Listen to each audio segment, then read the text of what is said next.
Episode 18-র প্রথমে যখন Xi'an লুফাইয়ের কাছে তার দেওয়া চকলেট বক্স দেখতে পায় যা সে শিউকে দিয়েছিল, আর লুফাই জানায় এটা শিউ তাকে দিয়েছে। এটা শুনে শিয়ানের অনেক খারাপ লাগে আর সে অনেক রেগে গিয়ে সেখান থেকে দৌড়ে শিউর কাছে চলে যায় আর তাকে থামিয়ে জিজ্ঞেস করে, তুমি ওই চকলেট লুফাইকে কেন দিয়েছ? শিউ বলে ওই বক্সটি সে নিজেই নিয়ে নিয়েছে। শিয়ান তাকে মিথ্যে বাহানা করতে মানা করে দেয় আর বলে, তুমি আমাকে সোজাসুজি চাও না, জানিয়ে দিলেই তো হয়। আর তুমিই তো সে যে কিনা প্রফেসরকে জানিয়েছ যে এই গ্রুপে আমি কাজ করতে পারবো না। আমি তোমার জন্য এত কিছু করছি, অথচ তুমি কি করছো? সেও বলে, আমি তোমাকে প্রথমেই বুঝিয়ে দিয়েছি আর তোমার পছন্দের বাইরের কিছু করতেও বারণ করেছি। আমার জন্য নিজের ইচ্ছে কোরবান করার দরকার নেই। শিয়ান এটা শুনে আরও রেগে যায় আর বলে, এর মানে কি? আমি তোমার জন্য কিছুই করব না? তুমি কি আমাকে একটুও ভালোবাসো না? 3 বছরের স্মৃতি কি তোমার কাছে এতটাই মূল্যহীন? শিয়ানের এসব কথার কোনো জবাবই শিউ দেয় না। শিয়ান মন খারাপ করে ফেলে আর বলে, ঠিক আছে, আমি এখন থেকে আর কখনোই তোমার কাছে আসবো না। এটা বলে সে কান্নারত অবস্থায় সেখান থেকে চলে যায়। শিউ আর শিয়ানের ঝগড়া সঙ্গ দেখে নেয়। শিউ কাছে এসে সং জিজ্ঞেস করে, তুমি কি তাকে মানাবে না? শিউ ইমোশনাল হয়ে বলে, না, হয়তো আমার থেকে দূরে গিয়ে সে নিজের জন্য কিছু করতে পারবে। নেক্সট সিনে আমরা বিকংকে দেখি যে কিনা নিজের ফোনে শিয়ানের ছবি দেখে, চিন্তিত হয়ে পড়ে আর মিটিং ক্যান্সেল করে সেখান থেকে চলে যায়। অন্যদিকে রাতে শিয়ান বাসের জন্য অপেক্ষা করছিল আর শিউর কারণে অনেক আপসেটও ছিল। তখন সেখানে বিকং চলে আসে আর নিজের গাড়িতে শিয়ানকে লিফট দিয়ে দেয়।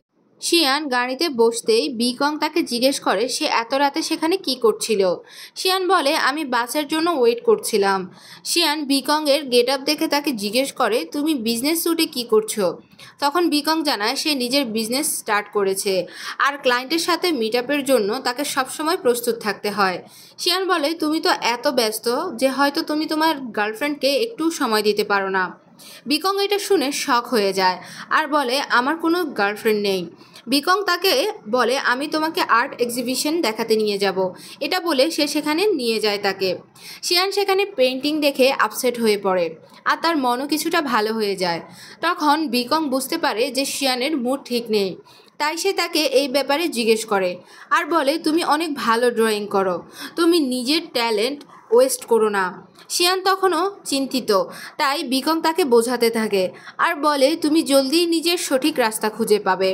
পরের দিন শিয়ান ল্যাবে আসে না আর ছুটি নিয়ে নেয়। প্রফেসর এটা শুনে রেগে যায়। ইউয়ান শিউকে বলে, যদি শিয়ান এভাবে ছুটি কাটাতে থাকে তাহলে প্রফেসর তাকে গ্রুপ থেকে বের করে দিবে। অন্যদিকে শিয়ান একা একা অনেক স্যাড হয়ে এক জায়গায় আসে। তখনই তার ফোনে তার বাবার কল আসে। শিয়ান এক পাশে বসে যখন ফোন রিসিভ করে তখন তার মা বাবার সাথে তার কথা হয়। তারা তার জন্য অনেক বেশি চিন্তিত থাকে আর তাকে তার হেলথের খেয়াল রাখার জন্য ইনস্ট্রাকশন দিতে থাকে। শিয়ান তাদের সাথে কথা বলার সময় অনেক ইমোশনাল হয়ে পড়ে, কেননা সে শিউর ব্যাপারে অনেক আপসেট ছিল। তখনই ফোন রেখে সে কান্না করতে থাকে আর তার তখন শিউর সাথে কাটানো প্রতিটা মুহূর্তের কথা মনে পড়তে থাকে। শিয়ানকে এভাবে কান্না করতে বিকং এসে দেখে নেয়। সে শিয়ানকে গাড়িতে তুলে নেয় আর তার জন্য চিন্তিত হয়ে পড়ে। শিয়ান ইউনিভার্সিটিতে পৌঁছে আপসেট হয়ে চলে যায় আর বিকং এটা নিয়েই চিন্তা করতে থাকে যে শিয়ান এত স্যাড কেন। পরের দিন শিয়ান জলদি উঠে পেইন্টিং করতে থাকে। ফ্যাং তাকে তখন এসে জিজ্ঞেস করে, তুমি কালকে অনেক আপসেট ছিলে কেন? শিয়ান বলে, তেমন কিছু না, জিজ্ঞেস করার জন্য ধন্যবাদ। ফ্যাং তখন বলে, তুমি কি উইকেন্ডে আমার সাথে বাইরে যাবে? শিয়ান তাকে মানা করে দিয়ে বলে, এখন থেকে আমি নিজের কাজে মনোযোগ দেওয়ার চেষ্টা করব। অন্যদিকে সং যখন শিউর বাসায় ঘুমাচ্ছিল তখন শিউর কাছে শেডির কল আসে আর সে তাকে জানায় সে শিউর ইউনিভার্সিটির বাইরে দাঁড়িয়ে আছে। আমাকে বলো, সং কি তোমার সাথে আছে? সং শিউকে ইশারা করে বলে তার বিষয়ে কিছু না জানানোর জন্য। শিউ তখন মিথ্যে বলে যে সং তার সাথে নেই। সেটি তাকে দেখা করতে বলে। সং আর শিউ চিন্তিত হয়ে পড়ে যে এখন কি হবে। অন্যদিকে শিয়ান একটি পেইন্টিং বানিয়ে প্রেসিডেন্টকে দিয়ে দেয় যাতে করে সে পেইন্টিং কম্পিটিশনে যেতে পারে, কিন্তু প্রেসিডেন্ট জানায় শিয়ান অনেক দেরি করে ফেলেছে। শিয়ান বলে, আমি চিফ এডিটরের সাথে দেখা করতে চাই। প্রেসিডেন্ট তাকে সেই অফিসের অ্যাড্রেস দিয়ে দেয়। শিয়ান সেখানেই চলে যায়। অন্যদিকে শিউ যখন শেডির সাথে দেখা করে, শেডি তাকে জিজ্ঞেস করে সং কোথায়। সিও কিছু না জানার অ্যাক্টিং করতে থাকে। সেটি তাকে আরও প্রশ্ন করে আর বলে যে এমনটাই হতেই পারে না যে তুমি কিছুই জানো না। আর সে শেষ পর্যন্ত শিউ থেকে এ কথা বের করেই নেয় যে সং তার সাথেই আছে। সেটির অনেক খারাপ লাগে আর সে বলে আমি তোমাকে নিজের ভাইয়ের মতো বিশ্বাস করি, আর তুমি আমার সাথেই এমনটা কিভাবে করতে পারো। সং আমাকে কিছু না জানিয়েই আমার সাথে ব্রেকআপ করে নিয়েছে, আর আমার ফিলিংসের কি হবে। শিও তাকে বোঝানোর চেষ্টা করে, কিন্তু শেরি বলে তুমি বুঝবে না। চিন্তা করো যদি শিয়ান তোমাকে ছেড়ে চলে যায় আর দ্বিতীয়বার ফেরত না আসে, তো তোমার কেমন লাগবে। শিউর কাছে তখন আর কোনো জবাব ছিল না। শেরি তখন সেখান থেকে চলে যায়। অন্যদিকে শিয়ানকে চিফ এডিটর বলে তুমি নিজের পেইন্টিং এখানে রেখে যাও, যদি তোমার কোনো চান্স থাকে তো আমরা তোমাকে কল করব। শিয়ান তাকে থ্যাঙ্কস জানিয়ে সেখান থেকে শেরির বাসায় চলে যায় আর তার সাথে রাতে থেকে যায়। প্রফেসর শিউকে জানায় শিয়ান আমাদের গ্রুপ ছেড়ে দিয়েছে, আর সে বলেছে সে নাকি পছন্দের কিছু পেয়ে গিয়েছে, আর বলে যদি তোমার বাবার জন্য টাকা লাগে তাহলে তুমি আমাকে জানাবে। পরের দিন শিয়ান শিউকে ইগনোর করতে থাকে আর তার দিকে ফিরেও তাকায় না।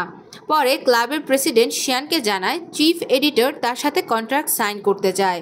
শিয়ান এটা শুনে অনেক খুশি হয়ে যায় আর সে অফিসে গিয়ে কন্ট্রাক্ট সাইন করে নেয়। এরপর আমরা দেখতে পাই এই কন্ট্রাক্ট বিকং করিয়েছে। বিকং লুফাই আর অন্য কিছু মানুষকে একটি ডিনার পার্টির জন্য ইনভাইট করে। শিউকেও সে সেখানে ডেকে নেয় আর সে সেখানে যাওয়ার জন্য রেডিও হয়ে যায়। পরবর্তীতে ডিনারে শিয়ান, লুফাই আর তার বন্ধু আসে। লুফাই দেখে এখানে সবাই সবাইকে চিনে। লুফাই তখন উঠে গিয়ে শিউকে সেই আগের মতোই একটা চকলেট বক্স দেয়, যা সে শিউর থেকে আগে নিয়েছিল। শিয়ান সেটা দেখে কিন্তু কোনো রিয়াকশনই দেয় না। সবাই খাবার অর্ডার করে, তো তখন শিউ এই বিষয়টা নিয়ে জেলাস হতে থাকে যে শিয়ান বিকংয়ের অর্ডার করা এবং সার্ভ করা খাবার কেন খাচ্ছে। কিন্তু শিয়ানের শিউ জেলাসি হওয়ার বিষয় কোনো কিছুই যায় আসে না, আর সে বিকংয়ের দেওয়া খাবার খেতে থাকে। আর লুফাই শিয়ান আর বিকংয়ের বিষয়ে কথা বলতে থাকে। তোমরা দুজন ছোটবেলা থেকেই একে অপরকে চেনো, এমনটা মনে হয় যেন বিকং তোমাকে পছন্দ করে। বিকং বলে হ্যাঁ, আমি তাকে পছন্দ করি। শিউ এসব শুনে ইনসিকিউর হয়, সেখান থেকে চলে যায়।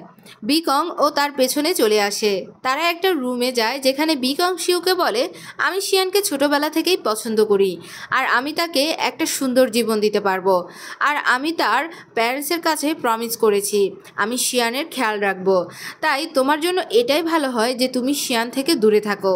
শিউ বলে আমার এতে কিছুই যায় আসে না যে তোমাদের মাঝে কি সম্পর্ক আছে আর আমাদের মাঝে এখন রিলেশন কেমন চলছে, কিন্তু শিয়ান এখন নিজের জীবন শুধু আমার সাথেই কাটাবে।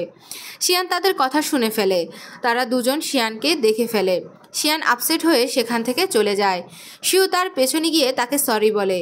শিয়ান বলে আমি এটা কখনোই ভাবতে পারি না যে তুমি কখনো সরিও বলতে পারো। সিউ বলে সেদিন থেকে আমি শুধু এটাই ভাবছি যে আমি নিজের জীবন তোমাকে ছাড়া কিভাবে কাটাবো। এটা শুনে শিয়ান রেগে যায় আর তাকে কথা শোনাতে থাকে। সে বলে তুমি আমার অনুভূতিকে কি মনে করো, তুমি শুধু চাও আমি সব সময় তোমায় ফলো করতে থাকি, কিন্তু এখন তুমি আমার জীবনে কোনো ইম্পর্টেন্সই রাখো না। এখন আমি বারবার তোমার সামনে বোকা বনতে বনতে হয়রান হয়ে গিয়েছি, আর তাই আমি এসব কিছু এখানেই শেষ করতে চাই। এসব বলে সে সেখান থেকে চলে যায়। শিয়ান যাওয়ার সময় সেখানে বিকং আসে আর তাকে নিজের সাথে তুলে নেয়। বিকং শিয়াংকে খাবার খাওয়ার কথা জিজ্ঞেস করে, কিন্তু সে জানায় তার কোনো খিদে নেই। বিকং তাকে বলে তুমি কি আমাদের সব কথা শুনে ফেলেছো। শিয়ান জানায় আমি শুধু অল্প কিছু কথা শুনেছি, কিন্তু এখন এটা এই পর্যন্তই। এখন আমি আর শিউর জন্য নিজেকে আপসেট করতে পারবো না। বিকং ভ্যাকেশনের জন্য একসাথে সিংহাই যাওয়ার কথা বলে। শিয়ান বলে আমার কাজ আছে, তাই আমি তোমার সাথে যেতে পারবো না। এরপর শিউ ও নিজের ঘরে চলে আসে আর তার আওয়াজ শুনে সঙ্গের ঘুম ভেঙে যায়।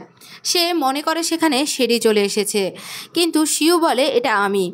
যেখানে সং তাকে নিজের নাইটমেয়ার শোনাতে থাকে।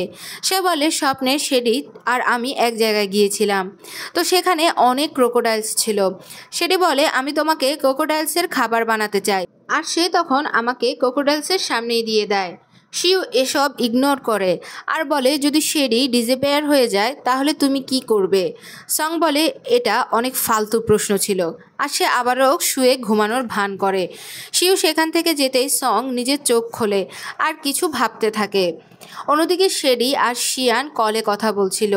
শিয়ান বলে, আমি শিউর বিষয়ে চিন্তা করা বন্ধ করে দিয়েছি, তুমিও সঙ্গের বিষয়ে চিন্তা করা বন্ধ করো। যেটা শুনে শেরি বলে, এমনটা বলো না, আমি সঙ্গকে খুঁজে নিব, আর তুমি বিনা কারণে নিজেকে এসব করতে ফোর্স করো না। শিয়ান বলে, তাকে ভালোবাসা আমার হাতে ছিল না, কিন্তু আমি বিশ্বাস করি অনেক জলদি এসব শেষ হয়ে যাবে। শেরি বলে, আমি সব সময় তোমার পাশে আছি। অন্যদিকে শিউ ফার্স্টের কথা চিন্তা করতে থাকে, আর সেজন্য তার ঘুম আসছিল না। শিয়ান বিকংয়ের পক্ষ থেকে ড্রয়িং ট্যাবলেট গিফট পায়। শিয়ান বিকংকে কল করে বলে, এটা অনেক এক্সপেন্সিভ, তাই আমি এটা নিতে পারবো না। বিকং বলে, তোমাকে এটা রাখতেই হবে, আর এটাতে অনেক ভালো ভালো ড্রয়িং তৈরি করতে হবে, এটা করলেই এই ট্যাবলেটের ভালো ইনভেস্ট হবে। পরের সকালে ঘুম থেকে উঠেই শিউ সেখান থেকে সঙ্গকে দেখতে পায় না। সে সঙ্গকে কল করে। সঙ্গ তাকে বলে, আমার মনে হয়েছে শেরি তোমাকে ফলো করতে করতে আমার পর্যন্ত পৌঁছে যাবে, তাই আমি কিছু সময়ের জন্য তোমার কাছ থেকে দূরে চলে এসেছি। এটা বলে সে সেখান থেকে একটি বুক শপে চলে যায়। শেরিও সেখানে ছিল। তারা আলাদা আলাদা বুক দেখছিল। তখনই তারা একে অপরকে দেখে নেয়, আর সং সেখান থেকে জলদি পালিয়ে যায়। শেরিও তার পেছনে যেতে চায়, কিন্তু সং অনেক জোরে সেখান থেকে পালিয়ে যায়। শেরি শিয়ানকে ফোন করে সব কিছু জানায়, আর বলে, শিউ অনেক বড় মিথ্যেবাদী, সে সব কিছু জানতো, কিন্তু আমাকে কিছুই জানায়নি। তখন তারা দুজন ইউনিভার্সিটিতে চলে আসে, আর অন্যদিকে সং শিউকে সব বলে দেয়। শিয়ান আর শেরি শিউকে ফোনে কথা বলার সময় দেখে ফেলে, আর তার পিছু করতে থাকে। শিউও বুঝতে পারে যে তারা দুজন তাকে ফলো করছে, তাই সে জেনে বুঝেই পেছনে তাকায়, যেটা দেখে শিয়ান আর শেরি অন্যদিকে ফিরে যায়, আর শিউ সেখান থেকে পালিয়ে যায়। ঘরে পৌঁছাতে সং তাকে জিজ্ঞেস করে যে তারা কি তোমার পিছু করছিল না। শিউ জানায়, হ্যাঁ, শেরি আর শিয়ান তাকে ফলো করছিল, কিন্তু আমি তাদেরকে দেখে ফেলেছি।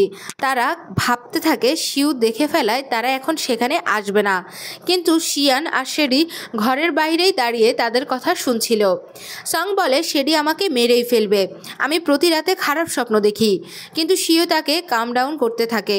তখনই বাইরে থেকে শেরি শিউকে ডাকে, আর তারা দুজনেই সেই শব্দ শুনে ভয়ে চিন্তিত হয়ে পড়ে। আর এই সিনের মাধ্যমে এই এপিসোডটি এখানে শেষ হয়ে যায়।